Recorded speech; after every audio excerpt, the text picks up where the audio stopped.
नमस्कार साथियों। 1997 में रॉबर्ट कियोसाकी ने एक बुक लिखी, रिच डैड पुअर डैड, और मार्केट में आते ही इस बुक ने तहलका मचा दिया। ये बुक बहुत ही ज़्यादा फेमस हो गई क्योंकि इस बुक ने इस दुनिया को बहुत कुछ सीखने को दिया। बहुत सी अच्छी अच्छी और अमीर बनने की बातें बताई, जैसे कि अमीर कैसे बना जा सकता है, कम पैसों से अमीर कैसे बने, गरीब इंसान अमीर कैसे बन सकता है, अमीर बने कैसे रहा जा सकता है लंबे समय तक। फ्रेंड्स, रॉबर्ट कियोसाकी जो थे उनके दो पिता थे, उनके दो फादर थे। एक जो उनके असली फादर जिन्होंने उसको बर्थ दिया था, जन्म दिया था, वे उनको पुअर डैड कहते थे क्योंकि वे कॉलेज में प्रोफेसर थे, बट उनकी फाइनेंशियल कंडीशन बहुत ही ज़्यादा ख़राब थी।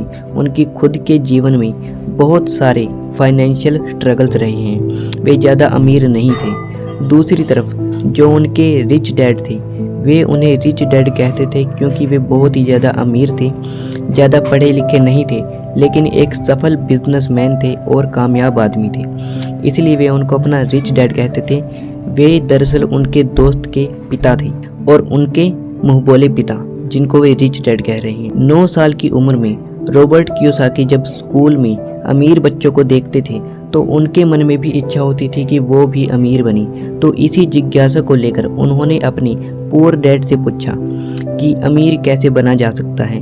तो उनके पुअर डैड के पास इसका कोई भी जवाब नहीं था। उनके पुअर डैड ने बस इतना कहा कि जाओ अपने रिच डैड से पूछो, यानी कि अपने दोस्त के पिता से पूछो, वे बहुत अमीर हैं, वे तुम्हें इस सवाल का बहुत ही बेहतर जवाब देंगे। तो रॉबर्ट अपने रिच डैड के पास जाते हैं और उनसे यही सवाल पूछते हैं। तो उनके जो रिच डैड होते हैं वे उन्हें बहुत ही अच्छी अच्छी बातें बताते हैं, अमीर बनने के सीक्रेट्स बताते हैं और कुछ इम्पोर्टेंट लेसन्स बताते हैं अमीर बनने के, और ऐसी बातें भी बताते हैं, कुछ ऐसी गलतियां भी बताते हैं जिससे कि गरीब इंसान गरीब ही रहता है, और ऐसी अच्छी आदतों के बारे में भी बताते हैं जिससे कि अमीर इंसान और अमीर होता जाता है।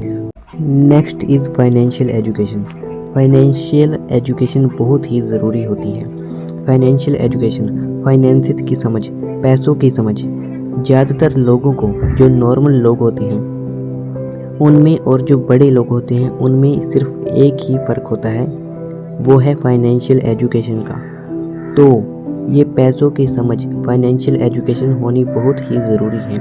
और रिच डैड पुअर डैड की समरी में फाइनेंशियल एजुकेशन आपको बहुत ही अच्छी खासी हो जाएगी। रॉबर्ट फाइनेंशियल एजुकेशन को बढ़ाने का एक सिंपल सा फॉर्मूला देते हैं, वो है एसेट्स और लायबिलिटीज़। अपनी एसेट्स को ज़्यादा से ज़्यादा करो और लायबिलिटीज़ को कम से कम करो, जो मैंने आपको पहले बता भी दिया है, समझा भी दिया है। तो ये जो एसेट और लायबिलिटी वाला रूल है, ये बेसिक रूल है और सबसे पावरफुल रूल है। आप और कुछ ना करो, सिर्फ इसी के ऊपर काम करने लग जाओ, आप अमीर बनते जाओगे।